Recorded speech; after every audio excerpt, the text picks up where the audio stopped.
Uber's CEO is taking an indefinite leave of absence. Tim Cook says that Apple is working on the AI brains of your future self-driving car. Verizon has completed its takeover of Yahoo, and it's going to combine Yahoo with AOL. All that and more on today's episode of Tech News Today. This is Twit. Bandwidth for Tech News Today is provided by CashFly at CACHEFLY.com.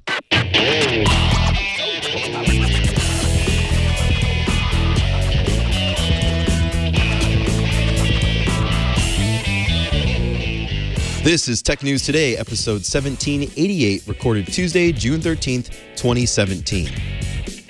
This episode of Tech News Today is brought to you by Blue Apron, the #1 fresh ingredient and recipe delivery service in the country. See what's on the menu this week and get 3 free meals with your first purchase and free shipping by going to blueapron.com/TNT.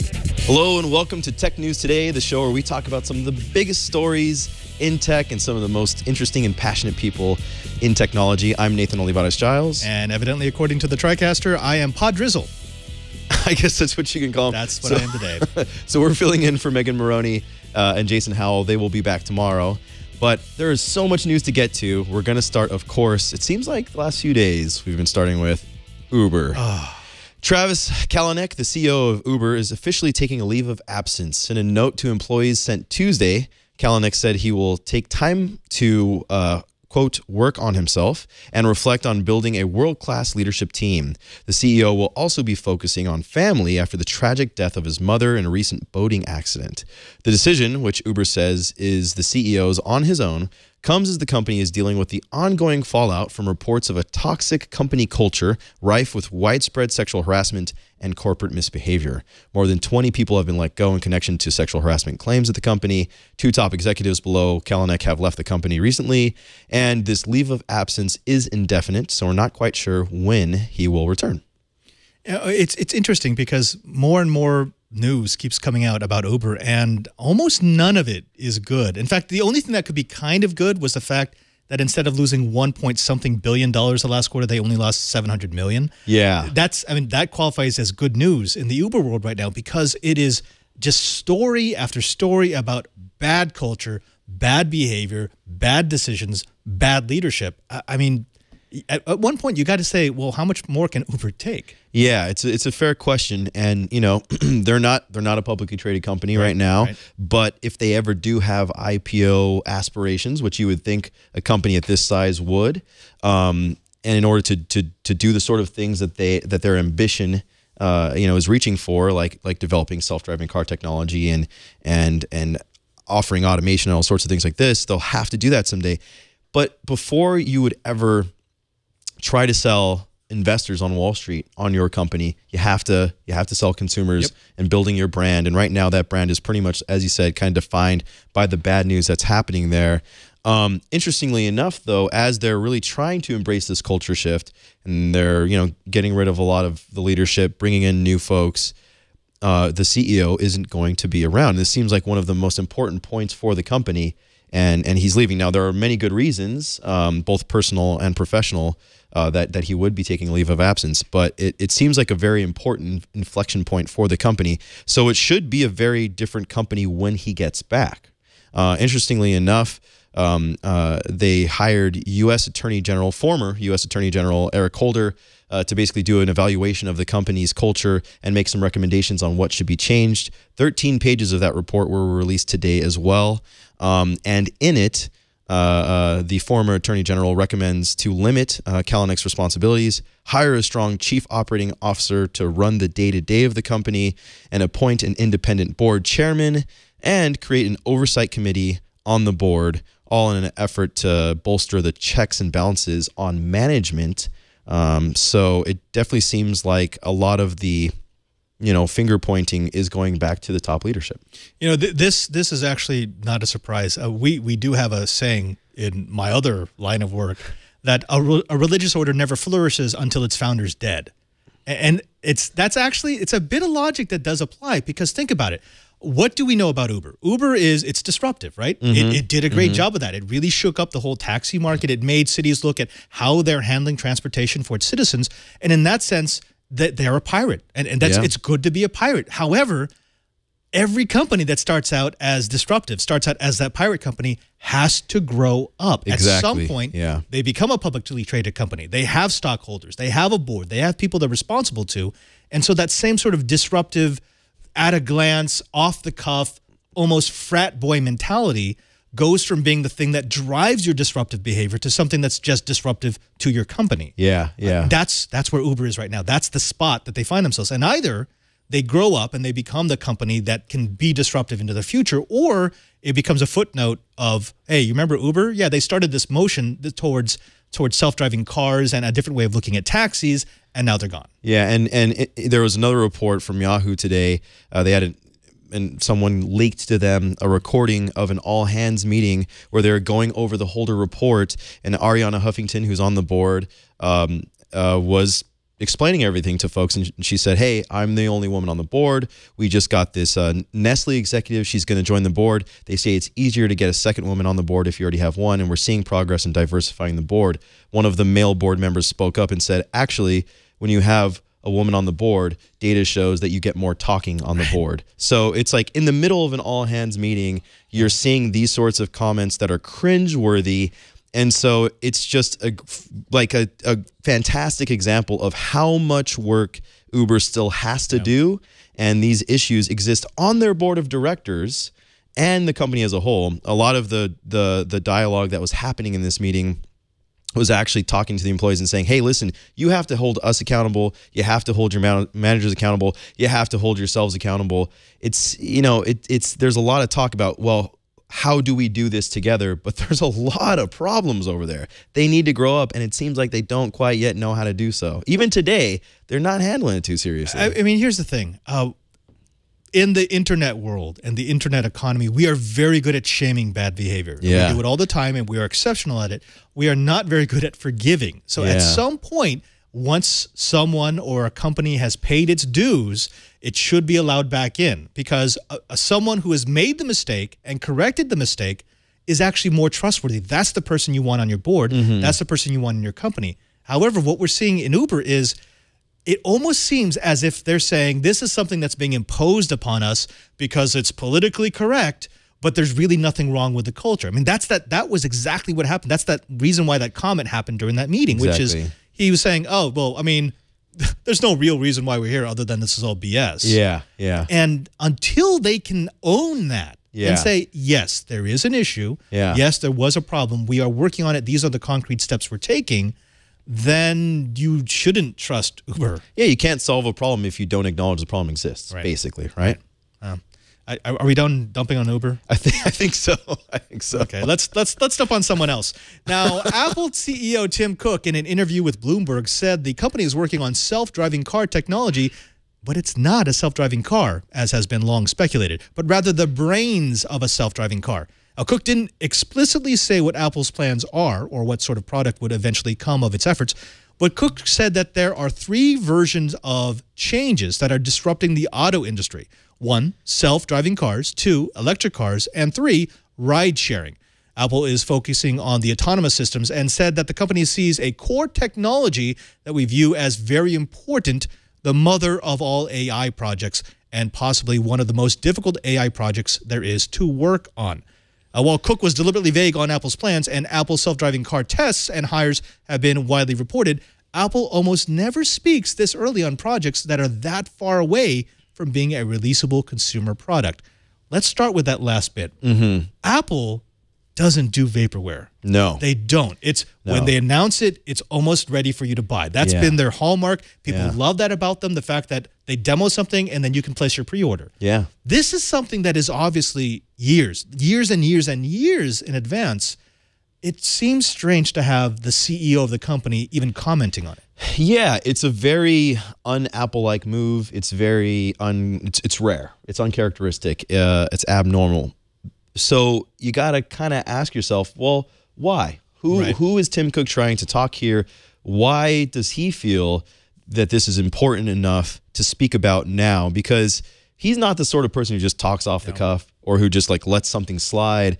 He's calculated and very purposeful in everything he does. So is this a message to hiring talent? Is this a message to shareholders? Is this a message to automakers to say, hey, come work with us and collaborate with us?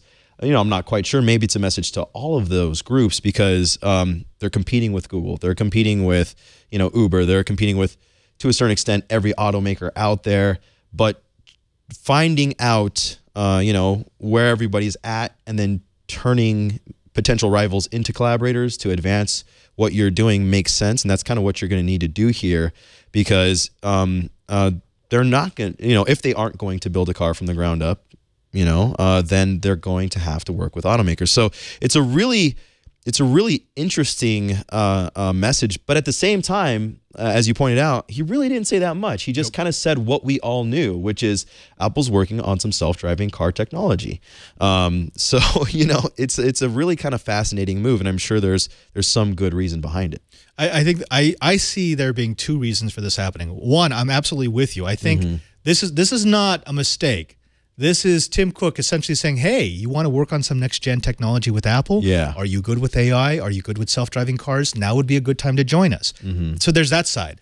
The other side is this actually is a little bit of damage control. So because even though the story has been speculation for years now that Apple is doing a self-driving car, I think with all the hires and then dismissals that they had in the super secretive program, it was sort of Apple saying, wow, this is way more complicated than we thought it would be. This is more than a software thing. This is more than a physical design. There are literally tens of thousands of pieces that we have to put together, and there's all this liability for a product that gets way less profit margin that we're used to, and that was just so far out of its ballywick that it basically gave them a black eye. They're saying, okay, obviously we can't develop a car because that's crazy, but we can develop car software. Now we need to bring people in to actually develop that for us. Yeah, and when that software arrives, I mean, we'll see how all these things look, but it's, typically the suppliers for auto manufacturers, you don't see those brands. Yep. You buy a Ford, you don't get to see, who the supplier of the brake systems were or whatever, right? And all these different parts that are coming from all over the world, companies like Visteon and others. So it's interesting. Someday could we see an Apple logo on the side of a car or a Google logo on the side of the car? How are they going to present these partnerships once they do exist? Because they aren't a nicely packaged, a shelfable or an app or something like that. You're not going to see that same sort of consumer product. It's a radically different thing. One of the things, of course, that is core to all of this, and which Tim Cook really did hammer in this interview with Bloomberg, was that this is an AI problem. This is an AI effort, and that's what they're going after.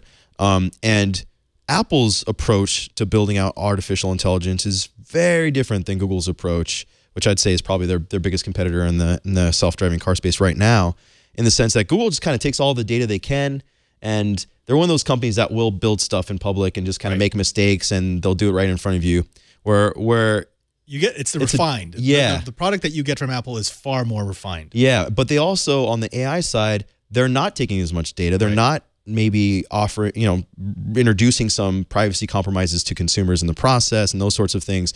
They're chasing the same AI problems, but with a different set of data and considerations. And I'm interested to see how that informs this, because this isn't about building a demographic profile on someone and then selling them an ad. This is literally about getting machines that are built from different companies talking to each other and then behaving safely on the road and then recognizing like millions of different possible obstacles and then making a decision in a split second so that they don't just like kill everybody and everything in the way. There's another issue here, and this is a culture mismatch for Apple. Apple's key to success has always been to own the core technologies that drive their products. You've seen that in their laptops and their desktops and their phones and in their tablets. That's why they start making their own chips. That's why they start making their own components, because they don't want any partner to be able to hold up what they can or cannot do with the product release. This is different. Apple, if they're just making the brains, I don't see them being happy with just allowing that to be installed in any car. They're going to demand a level of cooperation with the partners, the auto manufacturers, that those auto manufacturers will never accept, not when there's already competing products from Microsoft, from Google, and etc. So, it's almost as if I'm looking at this going, I don't see a really good path for Apple to continue forward. Even if they make a killer AI, a fantastic product, they're going to demand so much from any manufacturer that wants to install it in their car that most manufacturers will just walk. Yeah, it'll be really interesting to see where all this goes and how all this plays out. Well, Verizon has officially closed its $4.48 billion takeover of Yahoo. Marissa Mayer has stepped down as the Yahoo CEO, and Yahoo will be combined with AOL, which Verizon bought for $4.4 billion in 2015. Together, the two legacy tech companies will be structured as a new division of Verizon called Oath. The Yahoo and AOL brands, however, will remain on Yahoo and AOL products, so to the public, you won't even probably see or know what Oath is. AOL's CEO Tim Armstrong will be the CEO of Oath, and after the combination is complete, Oath is expected to lay off about 2,100 employees, or about 15% of its workforce. Mayer, a highly praised executive at Google, became the CEO of Yahoo 8 years ago, promising to turn Yahoo back into a major player in tech, and that never panned out. But she did still make many shareholders happy while she was the CEO of Yahoo. The company's market cap rose $18 billion to $51 billion in total.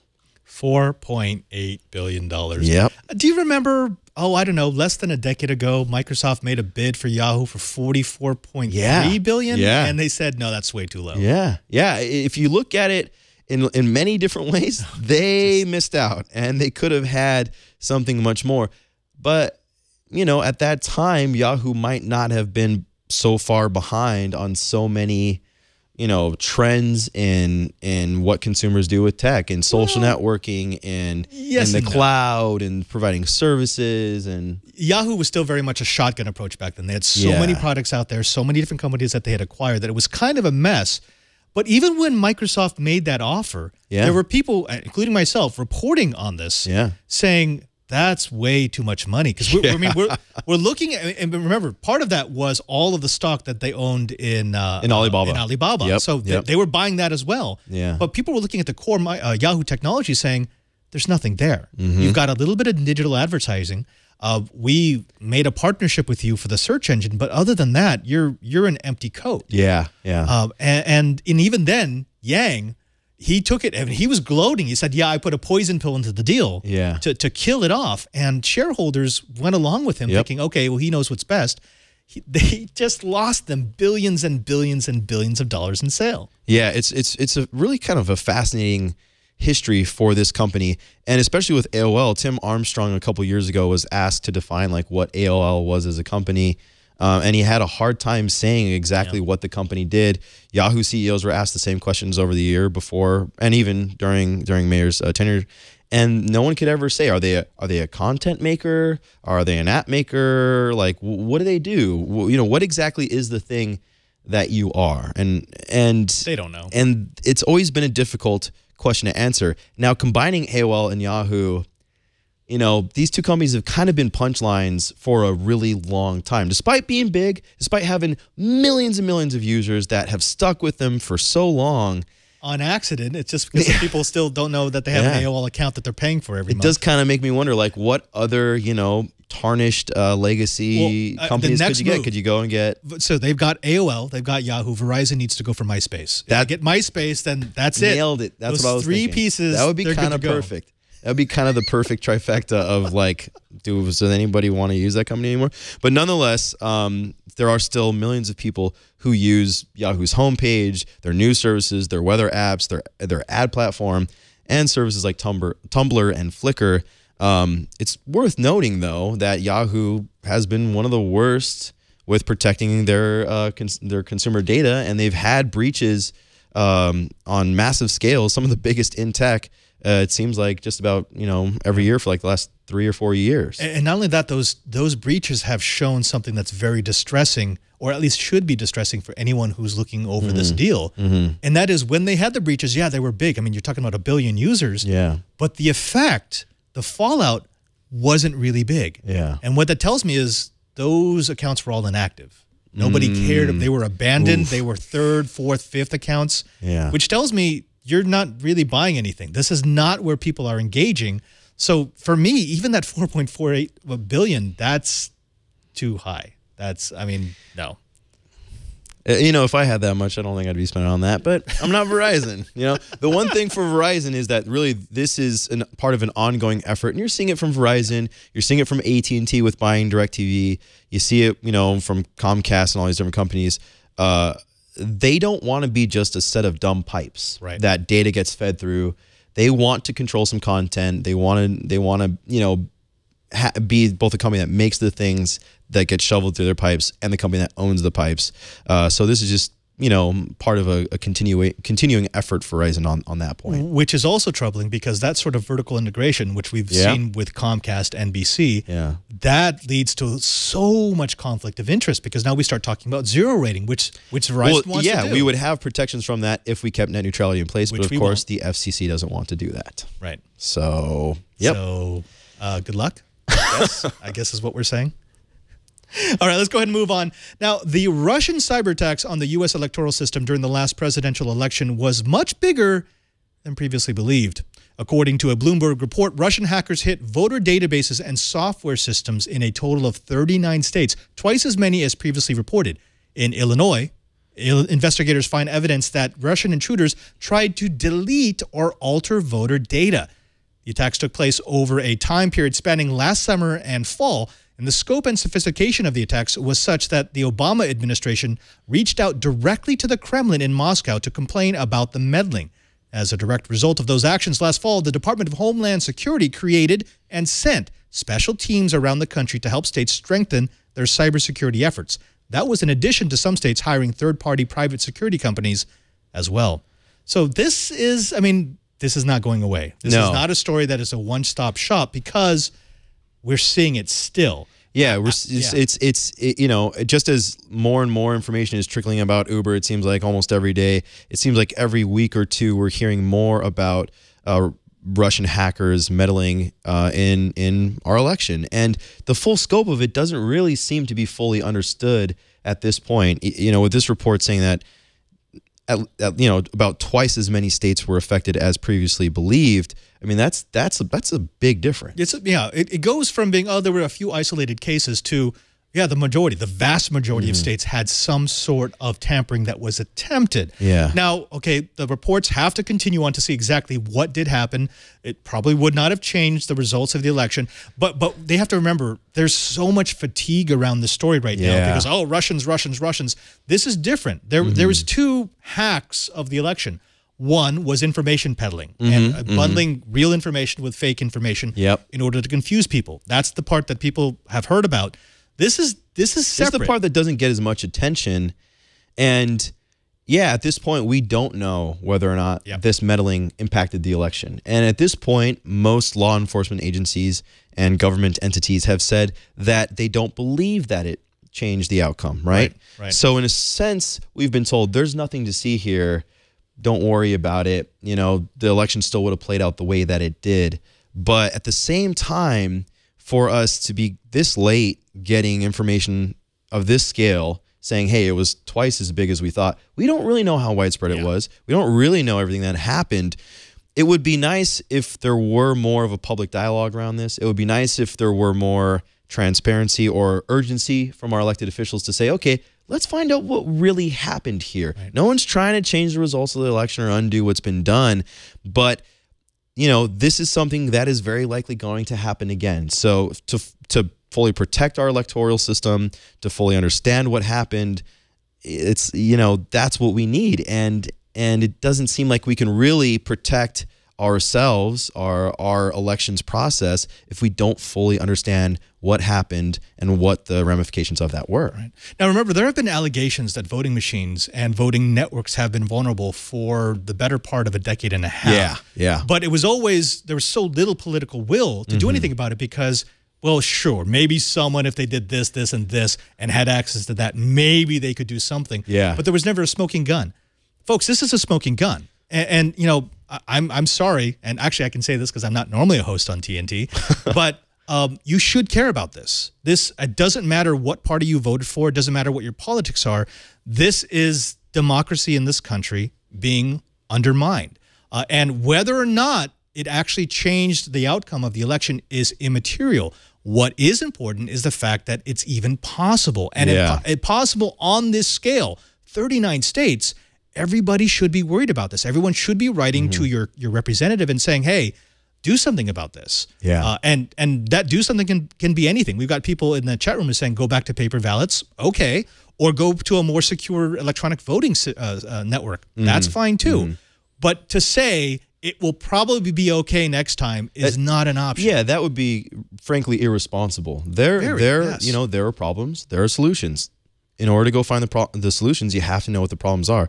So go through the process, and that's what's necessary. So it doesn't seem like it's a story that's going to go away, and we'll see if there is any political will to do anything about it. Yay. Well, a 30-year-old man in Pakistan named Taimur Raza has been sentenced to death for committing blasphemy in posts on Facebook and WhatsApp in a first for the country.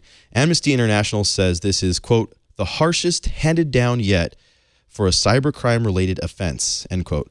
Raza inadvertently ended up in a conversation with a government official on Facebook. His brother told The Guardian, quote, my brother indulged in a sectarian debate on Facebook with a person who he later came to know was a counterterrorism official, end quote. It's unclear exactly what was written in these posts, but Raza was charged under a law that outlaws insulting the Prophet Muhammad, which is punishable by death. This is a first, yes, and it's definitely getting a lot of blowback from human rights groups, from online freedom groups, a lot of different advocacy groups. Yeah, yes. Amnesty International, and also Human Rights Watch. It's disturbing and interesting. Well, you know, the truly disturbing thing for me, because I understand the laws. I've visited many of these countries where these things happen, and you have to be aware of what you can and cannot do. Yeah. That's part of being a visitor to a country. What's scary, though, is the fact that this is now encroaching on social media. And as we all know, social media is disjointed. You very rarely get a full conversation. You very rarely can understand the nuances, the back and forth of an exchange. Yeah. So if suddenly you can sentence someone to death for a single post on Facebook or Twitter, without looking at the rest of their posts to say, oh, this was a rhetorical device that he was using to try to make his point, that is a huge precedent in the absolute wrong way. Yeah, it's pretty scary in lots of different ways. A lot of the advocacy groups that are condemning this decision are pointing out that these sorts of things could be misinterpreted, could be falsified, and could be used to oppress certain groups, whether it's minority groups, religious minority groups, government people who are against government decisions, all sorts of different ways to misuse these sorts of laws. This sentence was actually handed down by an anti-terrorism court and not a regular court, which has been pointed to as a red flag here as well. Yeah. There's also the issue of impersonation, because right now we don't have a really good way to verify that someone is actually who they say they are on social media. Yeah. And the fact that they basically railroaded this guy. This was not a long trial. This was, oh, here's the printout of what he said. Oh, yeah, that's punishable by death. I mean, how easy is that to abuse? How easy is it to abuse someone of saying something against the Prophet Muhammad or whatever your sacred cow might be? Yeah. And then suddenly they're in trouble because they've left a trail on the internet. Yeah. I mean, obviously, this is shocking, and obviously this is wrong. I will say, yes, it is wrong. And obviously none of us in a Western system would consider this, but it is very troubling. This should stay on people's threat scopes. Yeah, a lawyer with the Human Rights Watch, his name is Sarup Iljaz, said such sentences will embolden those who want to wrongly frame people, and the confusion between national security and religion is very alarming. And I think that kind of hits on the points that you just made. Well, a quick reminder that you can comment on anything we discuss by emailing tnt@twit.tv. And of course, definitely come and subscribe to Tech News Today by going to our show page at twit.tv/TNT. After the break, Mike Murphy from Quartz is here to talk about why Google is killing off the cutest thing it's ever made. Aw. But first, let's take a minute to thank Blue Apron, the sponsor of this episode. Fresh, high-quality ingredients make a real difference, so it's important to know where your food comes from. Blue Apron sets the highest quality standards for their community of over 150 local farms, fisheries, and ranchers across the United States. For less than $10 per person per meal, Blue Apron delivers seasonal recipes along with pre-portioned ingredients to make delicious home-cooked meals in 40 minutes or less. And by shipping the exact amount of each ingredient required for a recipe, Blue Apron is reducing food waste. Their freshness guarantee promises that every ingredient in your delivery arrives ready to cook, or they'll make it right. Blue Apron's mission is to make incredible home cooking accessible to everyone, and they deliver to 99% of the continental U.S. There's no weekly commitment, so you only get deliveries when you want them. You can customize your recipes every week based on your own dietary preferences, and you can choose from a variety of new recipes each week, or you can let Blue Apron's culinary team surprise you. Upcoming meals include warm smoked trout and asparagus salad with fingerling potatoes and garlic croutons, spiced zucchini enchiladas and creamy lime and tomato rice, elote-style vegetable tostadas with summer squash, poblano peppers, and cilantro rice, peach honey glazed chicken with mashed sweet potatoes, collard greens, and Thai basil. All that stuff sounds great. And I got to say, I am a subscriber. I'm hungry now. I've ordered about half those things, so I'm looking forward to getting those on my front door. You can check out this week's menu and get 3 meals free with your first purchase and free shipping by going to blueapron.com/TNT. You'll love how good it feels and tastes to create incredible home-cooked meals with Blue Apron. Don't wait. Go to blueapron.com/TNT. Blue Apron, a better way to cook. Since 2014, some adorable self-driving cars called Fireflies have been cruising around Silicon Valley. Google built these cars with their self-driving car unit, Waymo, and now Waymo is officially killing off these koala-looking coupes. Mike Murphy from Quartz is here to tell us the full story. Mike, thanks for joining us. Thanks for having me. So what is going on? Why is Google killing the most adorable thing it's ever made? It's such a bummer. They're so cute. I really do love them. But no, the reason they're doing it is because, they always said from the get-go that these were always just intended to be kind of prototypes. They were building themselves to kind of figure out where sensors should go and that sort of thing. And they always said, always from the get-go, that their intention was always to partner with, people that have been making cars for forever. And that's exactly what they've been doing. Their first partnership has been with Chrysler. And so they're replacing these adorable little cars that, like, to me, kind of just speak of the future. They look just like what you'd want the future to look like. And they're replacing them with minivans. Oh, minivans, doors. Everyone in the studio just went, oh. Just a collective groan. But 2 years ago at Google I/O, they had the koalas right in front of the press room. And it was fun to take a look at them. And we actually got to go in and play with some of the tech. And I was speaking to one of the engineers, and I asked, why this design? I mean, I actually like it, but it's different. It's real different. Yeah. No steering wheel, no dashboard. It provokes a conversation. And what he said was, look, this is not just something that holds the technology. We want people to realize that if you're designing a self-driving car, all the rules are different. It doesn't have to look like the cars we've known for the last couple of decades. Yeah. And so, my question to you, Mike, is that what Google did? They gave us the crazy concept, and now it's sort of like, okay, now here's something you might actually want to buy. I mean, I think it's a fair assessment in terms of it being a concept. It's the same way that every car company comes out with concepts that are crazy futuristic, and then in 10 years, 5 years, we start to actually see what was originally a concept becoming something you actually can buy.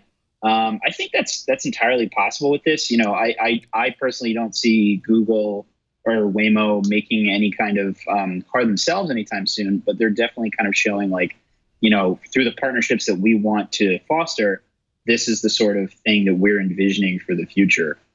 It's just kind of a shame that they kind of have the future here. Like, usually concept cars don't really do anything. These cars really were picking people up and, really could drive you around and, in a very limited capacity, drive on their own. And, they're taking that away and replacing it with literally the car of soccer moms is kind of a bummer design wise, but you know, if it's a better car, if it's a better self-driving car, then that makes sense, at least for now. So where are these cars going to go? Do they have plans? Are they going to, like, you know, destroy them all? Or are they going to keep them somewhere? What's going to happen? I just don't think you could actually like kill those little koalas. I mean, that would just be inhumane. They're sending them out to design museums and other tech museums around the world. So near their home, there's going to be one at the Tech Museum in San Jose, I think it is, and then there's going to be one in the London Design Museum, which is pretty cool. That's a brand new building, and I really want to go, and it'll fit right in there. I think there's actually one already there. You know, they've slowly been seeding these out and getting rid of them and replacing them with their minivans. I think they should save a few and auction them off at the next Google I/O. They could make a lot of money. I mean, seriously, I would love to have one, even if I could never drive it on the street. Yeah, just to have it would look incredible. Now, I'm glad you brought up partnerships, because this has become something that's very important for specifically the Silicon Valley trying to get into self-driving cars. At CES this year, we dropped by the Ford booth, and one of the things that the Ford executive was saying was he doesn't think a lot of these Silicon Valley companies realize how difficult it is to develop an automobile versus a consumer electronic product. That there's so much regulation, there's so much safety you have to build in from the get-go. You can't really do that beta thing that we do in the Silicon Valley. What are the strategic partnerships that you see Google making, and what partnerships are left? Who do they have to bring in to make the Firefly actually usable? I mean, I think partnering with someone like Fiat Chrysler, you know, one of the oldest, biggest car companies in the world, is exactly that. You know, that is a move of, we know that, you know, the old adage everywhere is hardware is hard, and it's a lot harder when you have to like pass road safety standard tests and have stuff be durable for tens of thousands of miles, and in winters in Canada and summers in Brazil, you know, and it's the same car. That's not exactly the same as making your iPhone work in good weather. So I think by partnering with manufacturers that obviously have been doing this for a while, they're going to get a lot closer. I honestly think that some of the partnerships we don't know about yet, because those companies might not even exist yet. You know, it's hard to say what they need exactly for an industry that doesn't entirely exist. Like in my mind, you know, the kind of systems that a lot of these companies are using, not necessarily Google, but a lot of companies pursuing self-driving cars with like LiDAR, you know, that's a technology that has basically been foisted onto these cars because it kind of works, and it's kind of giving them the vision that they need to be able to perceive the world. But that's only because that's what existed right when they started this project. You know, it's the same spinning buckets that have been on these cars since the first self-driving cars like 15 years ago. That doesn't necessarily mean it's the best. I think what we're going to see is a lot more fundamental research being turned into startups, being turned into acquisitions over the next 10 years. Like, we're at the point where we're sort of just about getting to a minimum viable product of a self-driving car. We're nowhere near what you need for every aspect of the car for you know, commercial or kind of fleet use yet. I like that point, that some of the technology and the partnerships that they need to find don't actually exist yet. You're absolutely right. The spinning LiDAR balls that we've grown so accustomed to seeing, I think the first time that they were used on a vehicle was during the DARPA Grand Challenge, where they had to create a self-driving vehicle. And they had the huge military versions. They've come down in size and price, but still, I mean, kind of an eyesore design-wise to the top of a car. Like, you know. And it's not really tenable, because you can't have a moving device on a production vehicle that needs to stay mobile and undamaged. I mean, you're going to destroy them, and then suddenly your self-driving car becomes a non-driving car with no steering wheel. So, you know, yeah, you're right. I think over the next couple of years, they're going to start to see these quantum leaps in the technology that actually enable self-driving cars, and those are the partnerships that Google's going to have to make. Absolutely. And I mean, I think on that, you know, one of the kind of misconceptions, especially with LiDAR, is that just because these things are getting smaller, it doesn't necessarily mean that there's like a Moore's law effect happening here. Right. You know, Velodyne, the company that makes a lot of these LiDAR systems, still makes the really big one. That one has 64 channels of lasers, 64 lasers going across at all times, whereas the little ones only have 16 lasers. And it's not necessarily any more efficient. That's why you see a lot of the newer self-driving car prototypes out there. They'll have like 5 or 6 of those little ones. And then the older ones might have had one big one. The difference is they're using 5 or 6 little ones to get the same resolution that that one big one had. And the cost savings ends up being relatively minimal. You know, Mike, so that's not really a tenable situation, you know? Yeah. Earlier in the show, we were talking about Apple and their efforts in the self-driving car arena. And one of the things that they want to do is they want to focus on the AI, because there's this idea that if you develop the AI, then you know what technology to develop for the sensors. Is that the right way to go? Because right now we take the sensors that we have and we develop AI around them. Apple wants to do a different approach. They say, look, what's the best way to make decisions? That's the technology we should be developing to give that AI eyes, ears, etc. I mean, I think it's a fair way to approach a problem that's different than how other people are approaching it. I don't necessarily know if one is right or wrong. I would say that, you know, whether you're taking this kind of this kind of chicken and egg approach to it of like, we don't know what we need because it doesn't exist yet. It's hard to do that. And I think the reason that a lot of these companies are doing what they have done is like, well, we know this technology exists. Let's get some kind of thing working and then move on from there. But I do think that one of the problems is that it's not just necessarily being able to sense things. It's being able to perceive what you're sensing. And we've gotten pretty good at sensing things and knowing that objects are in front of us, but we don't necessarily know what those objects are all the time going 80 miles an hour on a freeway or less because the speed limit is never that high. But you know what I mean? Of like, it's hard to know. We haven't necessarily got the models yet for every possible situation. And I don't know necessarily if the right way to do that is to have just better sensors or better AI that actually just knows what it's perceiving from low quality information. Great. Well, thanks so much, Mike, for joining us. Yeah, you made a great comparison to the Little Tikes Cozy Coupe, the pedal car for kids in your story. That was pretty spot on as far as the styling of the Firefly. Rest in peace, Firefly. Rest in peace, koala car. Aww. This is so sad. But thanks as always for joining us. So people can find you and your reporting on Quartz's website, qz.com, and on Twitter at MCWM, right? That's right. Yeah, that's me. All righty, cool. We'll let you go, and we'll see you next time.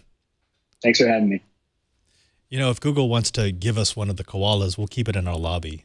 You know, I like that. I think we should call up, Larry and Sergey after the show, and I could use it as my office. Interested. That would be awesome. I just sit in that, chill out. Be the most adorable office of all time. I had a conversation with a Google engineer about this, and he was saying, well, one of the issues that they deal with is humans are typically slow to perceive, but quick to make a connection. So in other words, I may not be able to notice everything around me immediately, but when I do notice it, my brain works in such a way that I can pretty quickly figure out what it is. Yeah. AI is the opposite. It is very fast to know when something is around it, but it's very slow to make that connection. What it is. Right. Yeah. So that's what we're fighting. Yep. Yeah. Now, next up, folks, we need to take a look at the fan of the day. And today's fan of the day is Noble Bleekerson, who listens to Twit while driving thanks to his Android Wear watch. Noble says Twit helps him get through his traffic jams in style, may I add. Brian, you've got a custom face on your watch just like that, right? I did until it died. Yeah, as much as I would like to use my, it was an original Moto 360. It does not survive. The original Moto 360 had some of the nicer design. I feel like the early Android Wear watches were the best looking, although maybe not the most capable. I had Leo's original Moto 360 until I realized it wasn't as waterproof as I thought it was. Yeah, and then it was no Mo. By the way, Moto. I have come to the realization that was entirely my fault. Well, folks, that's our fan of the day. Show us how you watch or listen to TNT.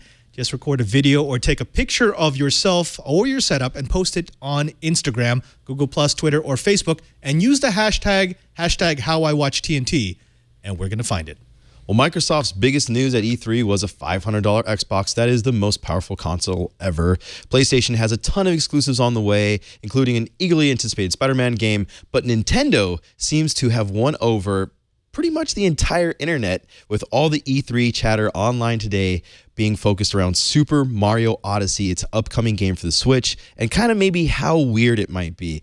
In this game, Mario places his hat on a person, a frog, a dinosaur, pretty much anything, and then he can then control their bodies. And whomever he's possessing at the moment gets a Mario mustache.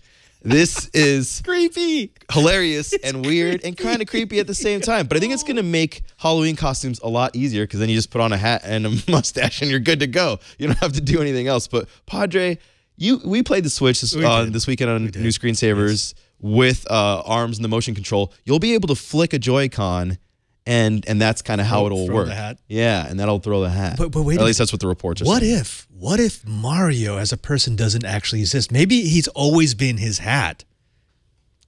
What? Okay. You're blowing my mind. Mind blown, He's always folks. been like a floating mustache and a hat, and then the guy that's been there has not even been Mario the whole time? He's been possessed for 30 years. I can't handle this. That is insane. This poor plumber from like New Jersey or something like that that's been taking all these adventures against his will. That is insane. Oh my Folks, here on TNT, that's right, we're busting the top off the truth. Mario is some sort of demon. He's basically like a succubus or something like that. He's a Nintendobus. He's a Nintendobus demon. So you can take over this dinosaur. Yeah, and look, there's a little. I don't know if you can see. There's a little mustache at the dinosaur had a mustache at the time. Yeah. So there, Nintendo also showed off some trailers for some new Metroid games, 2 of them, in fact. Some downloadable content for Zelda, a new Yoshi game, a new Kirby game. But this is the one that everyone's talking about. This is the one I want to play the most, and it's also the one that's a little bit the most unnerving. You know, looking at this and playing ARMS with you, honestly, it might be time for me to get a Switch. I have not. That's what I like to hear, Padre. I have not that's what I like bought to hear. A platform since the Xbox, the Xbox 360. Yeah. So it's time for me to get back in. You're overdue. You're overdue. This does look kind of fun. I have to say, even there's an old you can go like Paper Mario 2D, thing going on. 3D. It's gonna. It looks like there's just a ton of levels. Like we could spend hours and hours and hours playing this. And then see, he goes into the hat. And the frog had a mustache. They could have some sort of Dragon Ball Z Ginyu Squad thing here where he accidentally throws his hat on the wrong thing. That could be bad. That could be. See, and then the possessed Mario body goes into the hat. Would you want to take over a bullet bill? I mean, because you explode, right? I wonder if they'll let you take over anything like GTA style, so you can just look, he took mess over around a turret. for the game. Yeah. He just took over electrical spark? Yeah, I don't. The possibilities are endless. It looked like he was eating dirt. I'm not sure. Okay. All right. Well, that is insane. That does it. Folks, don't forget that TNT records live every Monday through Friday at 4 p.m. Pacific, 7 p.m. Eastern, 2300 UTC at twit.tv/live. You can be part of the show by emailing us at tnt@twit.tv or leaving us a short voicemail at 260-TNT-SHOW. You can also hit us up on Twitter at TechNewsTodayTV. You can share your thoughts on the stories we discuss in the TNT subreddit at technewstoday.reddit.com. You can find all the ways to subscribe to our shows, this show, all the Twitch shows at twit.tv, and for this one specifically, twit.tv/TNT. And if you want to tweet at me, I'm on Twitter at NateOG. And you can find me at PadreSJ. Thanks to our technical director, Brian Burke, for helping out in the studio and fixing my teleprompter, Kevin for editing our show, and thanks to you for talking tech with us today. We'll see you tomorrow here on TNT.